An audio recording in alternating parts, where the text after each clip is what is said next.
عاشور کا دن ایک ہی ہے، عید الفطر کا دن ایک ہی ہے، شب برات ایک ہی ہے، لیلۃ القدر پورے سال میں ایک ہی ہے، لیکن قربان جو ہیں یہ قربانی کے دن 3 ہیں۔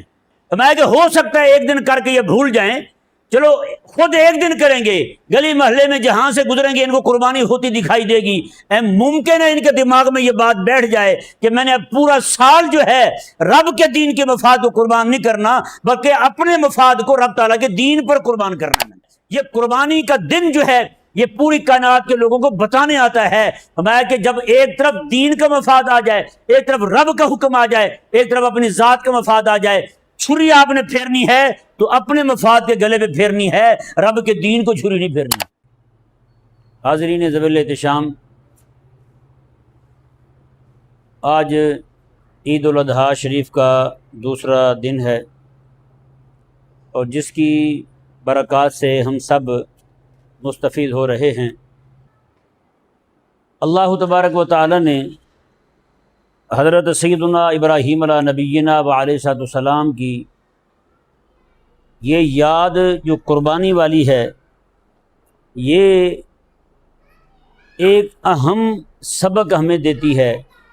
وہ اہم سبق کیا ہے اس پہ ہم نے غور کرنا ہے آج، کہ حضرت ابراہیم علیہ السلام کی جو یادگار منائی جاتی ہے، پوری دنیا کے اندر کروڑوں مسلمان جو ہیں وہ کروڑوں جانوروں کو ابراہیم علیہ السلام کی یاد میں رب کے نام پر قربان کرتے ہیں۔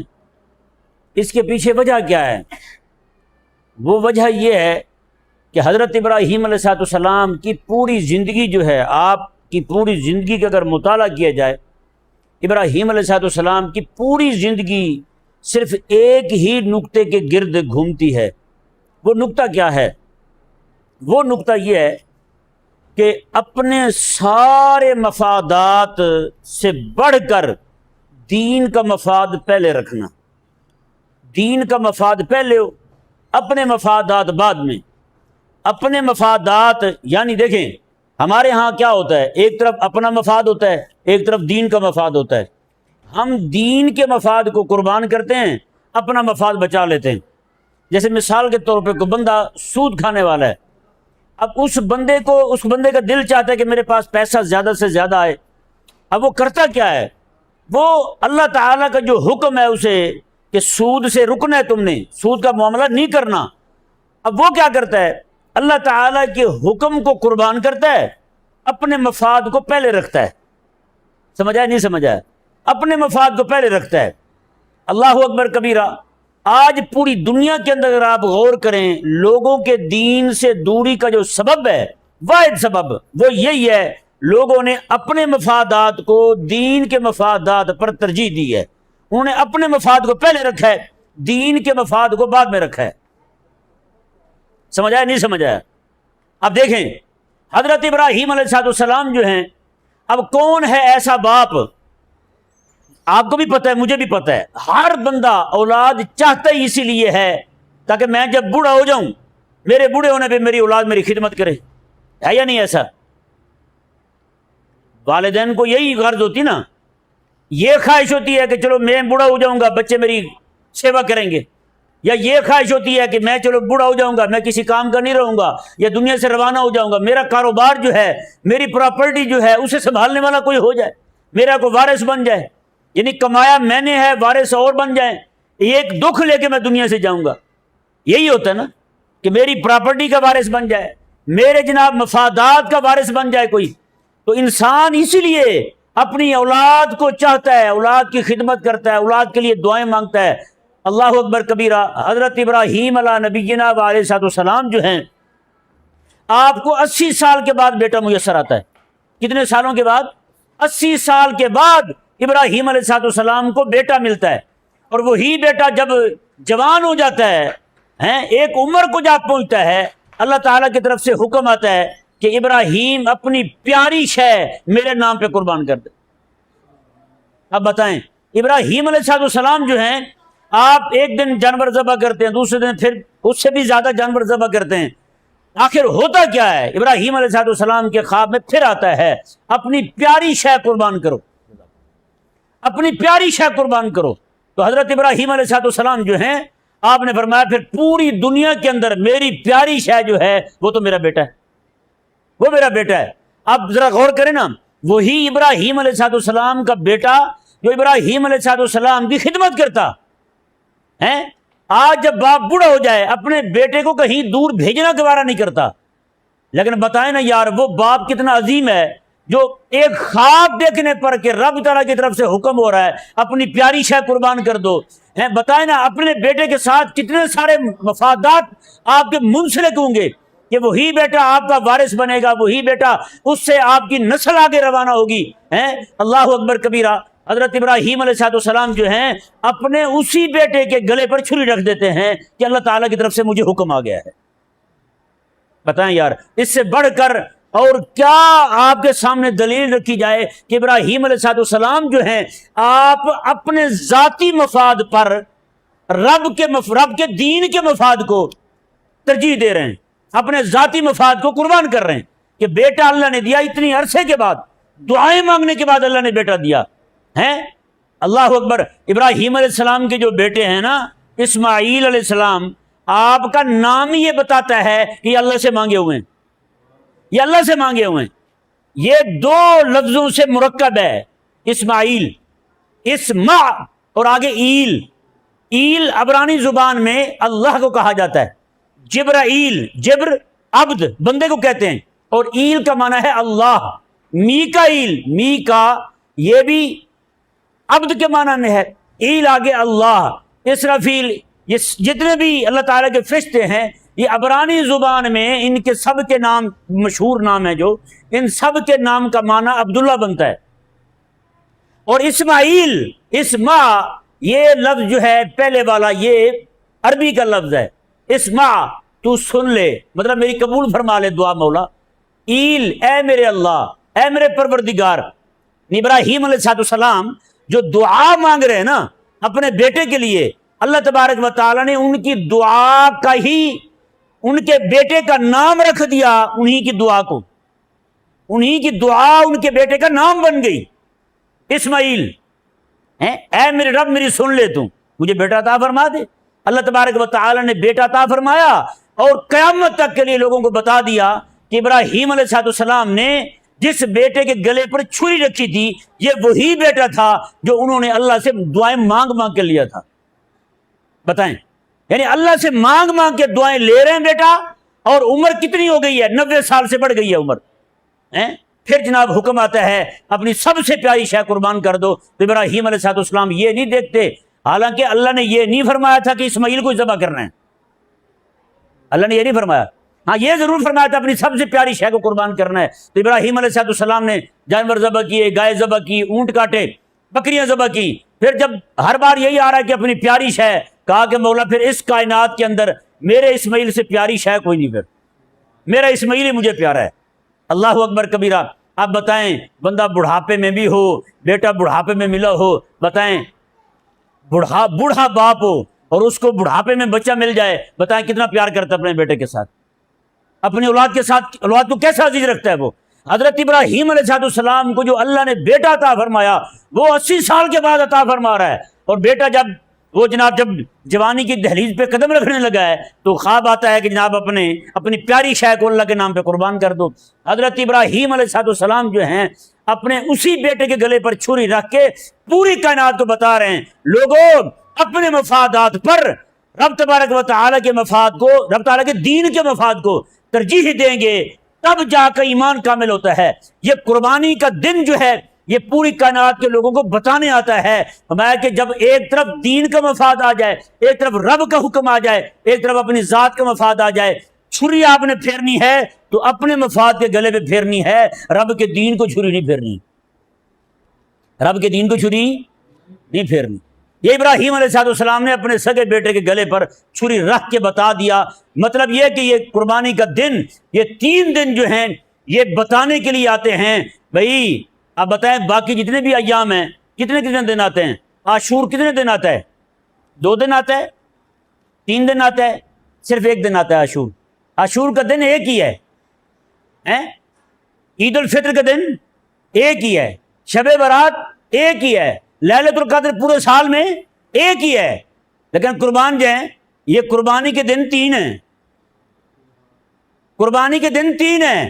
میں کہ ہو سکتا ہے ایک دن کر کے یہ بھول جائیں، چلو خود ایک دن کریں گے، گلی محلے میں جہاں سے گزریں گے ان کو قربانی ہوتی دکھائی دے گی، ممکن ہے ان کے دماغ میں یہ بات بیٹھ جائے کہ میں نے اب پورا سال جو ہے رب کے دین کے مفاد کو قربان نہیں کرنا، بلکہ اپنے مفاد کو رب تعالیٰ کے دین پر قربان کرنا ہے میں نے۔ یہی ابراہیم علیہ السلام کی پوری زندگی کا نچوڑ ہے۔ آج میں اور آپ ہم غور کریں، سچی کہہ رہا ہوں، ہم تو نماز بھی بغیر دنیاوی لالچ کے نہیں پڑھتے۔ ایک بندہ تھا یہی منڈی میں کام کرتا تھا، وہ مجھے ملا، کہتا جی میں نے پتہ نہیں اتنا عرصہ لمبا چوڑا بتایا، اس نے کہا میں نے کبھی نماز نہیں چھوڑی۔ میں نے کہا کون سی؟ کہتا فجر کی۔ میں نے کہا تو باقی؟ کہتا جی وہ فجر میں اصل میں نماز پڑھ کے جائے نا تو کاروبار صحیح ہوتا ہے۔ تو میں نے کہا باقی نمازیں؟ میں نے کہا یہ تو تم نے جو نماز فجر کی پڑھی ہے وہ تو اپنے منڈی کے معاملات درست کرنے کے لیے پڑھی ہے، تو رب کے لیے کون سی نماز پڑھی ہے یہ بھی تو بتاؤ۔ دھوپ چھڑی علاقہ آپ نے سنا ہوگا، دھوپ چھڑی ایک علاقہ ہے کانے کی طرف ہے نا، ادھر مجھے استاد صاحب تھے، انہوں نے مجھے بھیجا کہ وہاں جا کے تم نے نمازیں پڑھاؤ۔ میں وہاں گیا، نمازیں پڑھانے لگا۔ میں وہاں ایک بابا آیا تو وہ پہلے دن ہی اکھڑ پڑا، وہ جی میں نے منڈی جانا ہوتا ہے، آپ نے ٹائم لیٹ رکھا ہوا ہے۔ میں نے کہا یار منڈی ٹائم کی بسیں تو ہوتی ہیں، یہ جماعت منڈی ٹائم کی کون سی ہوتی ہے؟ نہیں سمجھ آیا؟ منڈی ٹائم کی بسیں ہوتی ہیں، منڈی ٹائم کی ویگنیں ہوتی ہیں، یہ منڈی ٹائم کی نماز، منڈی ٹائم کی جماعت یہ سمجھ سے باہر ہے۔ آگے سے مجھے بڑے غصے میں کہنے لگا حافظ جی آپ کو پتہ ہی کو نہیں۔ اس نے کو 20-30 سال کا عرصہ بتایا، اس نے کہا میں پڑھتے ہی صرف فجر کیوں نماز، اگر وہ بھی آپ مجھے جماعت کے ساتھ نہ پڑھوائیں تو پھر میرا کیا بنے گا۔ آگے اس نے بھی علت یہی بیان کی، یعنی سبب یہی بیان کیا کہ نماز فجر کی پڑھ لیں تو کاروبار ذرا ٹھیک بیٹھتا ہے۔ اب ذرا اندازہ لگائیں، سچی بات ہے، ہم لوگ جو کبھی کبھار ہاتھ میں تسبیح پکڑ لیتے ہیں، کبھی کسی سے پوچھ لینا حضرت صاحب تسبیح پڑھ رہے ہیں خیر تو ہے، آگے سے وہ یہی بتائے گا فلاں پریشانی بن گئی، فلاں ٹینشن بن گئی، یا میں فلاں علاقے میں پلاٹ لینا چاہتا ہوں، فلاں علاقے میں یہ کرنا چاہتا ہوں، اس لیے جناب فلاں بزرگ نے تسبیح بتائی ہے اس لیے وہ تسبیح پڑھ رہا ہوں، ہے یہ نہیں؟ قربان جائیں حضرت سیدنا عیسیٰ علیہ نبی جناب علیہ السلام، ابھی میں یہیں بیٹھا تھا تو کتاب میں پڑھی ہوئی تھی، یہ دیکھ رہا تھا میں اپنے حاجی افضال صاحب کے گھر میں، تو وہ کتاب میں دیکھ رہا تھا، اچھا اسی وہ بات پڑھ کے میرا ذہن بنا کہ اس بات پہ گفتگو کی جائے۔ وہ بات کیا تھی؟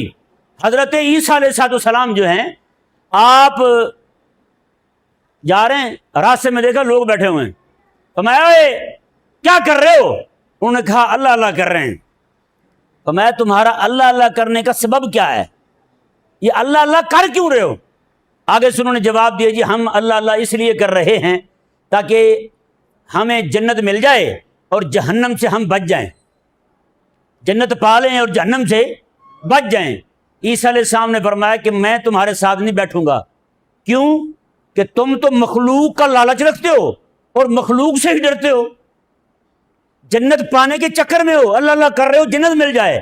فرمایا جنت بھی مخلوق ہے اور تم مخلوق کو پانا چاہتے ہو، تمہارے دل میں لالچ صرف مخلوق کو پانے کا ہے اور تم جہنم سے ڈر رہے ہو، تمہارے دل میں ڈر رب کا ہونا چاہیے تھا، تمہارے دل میں ڈر جو ہے وہ صرف جہنم کا ہے۔ اس کا مطلب یہ ہے تمہیں لالچ مخلوق کا ہے اور تمہیں ڈر بھی مخلوق کا ہے۔ میں کہ تم میرے رب والے تو نہ ہوئے، پھر میرے خالق و مالک والے تو نہ ہوئے۔ آپ نے وہاں سے جاتے ہوئے فرمایا میرے رب نے مجھے تمہارے ساتھ بیٹھنے سے منع کیا ہے، میرے رب نے منع کیا کہ تمہارے ساتھ بیٹھوں، تم تو لوگ وپاری ہو، تم تو لوگ تاجر ہو، ایک جنت کا لالچ ہے جنت مل جائے، مخلوق کے خواہاں ہو، جہنم سے بچ جاؤ، مخلوق سے ترساں ہو۔ اللہ تبارک و تعالیٰ کا نہ ڈر تمہارے دل میں ہے، نہ اللہ کی جو ہے وہ اللہ تعالیٰ کی امید تمہارے دل میں ہے۔ اللہ اکبر کبیرہ۔